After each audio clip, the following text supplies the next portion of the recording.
Hello everyone, welcome to my channel Crowned in Curls. Today I'm going to show you a very quick hairstyle that I did yesterday. I was actually supposed to wash my hair, so as I was undoing my hair I noticed that my cornrows were forming these beautiful curls, so I decided to take advantage of that and make a hairstyle out of it. I had my hair in cornrows for about a week. This is actually a very good protective hairstyle, and it helps in limiting manipulation because I didn't want to do my hair. I didn't have any new hairstyles to explore, so I just kept it in cornrows and attached my afro buff when leaving the house. The first step was, of course, undoing the cornrows, as you can see here. And before I forget, please don't forget to like and subscribe to my channel if you're interested in more 4C hairstyles, because I'll be dropping like a lot of those in a week, like about 3 to 4 videos a week. So just subscribe so that you get notified of new videos that I drop. Thank you. And also I want to thank my subscribers. Thank you so much for all the support, all the likes and the comments. Thank you so much.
I then sprayed some water on my hair to just make it a little bit wet. That way it was going to be easy to define my curls. I then applied my African Pride leave-in conditioner to my hair and just rubbed it in the hair to lock in the moisture and help define the curls.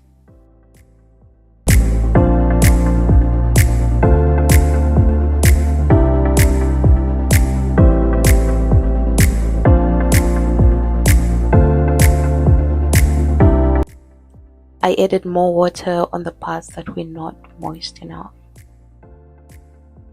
I continued to rub in the leave-in conditioner to define curls.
I used a scarf to get rid of the excess leave-in conditioner because it was making my hair look whitish and I didn't want to dry it, so I just like removed the excess leave-in conditioner.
I then created a pot and applied some gel on it. I used my Gummy Professional Gel and then I secured it with some bobby pins and laid the edges.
So here's the final look. I really loved how my curls were defined and effortlessly because I really didn't spend a lot of time doing this, and I really love it. Thank you so much for watching. Don't forget to subscribe if you're interested in more content about fussy hairstyles. Thank you and bye.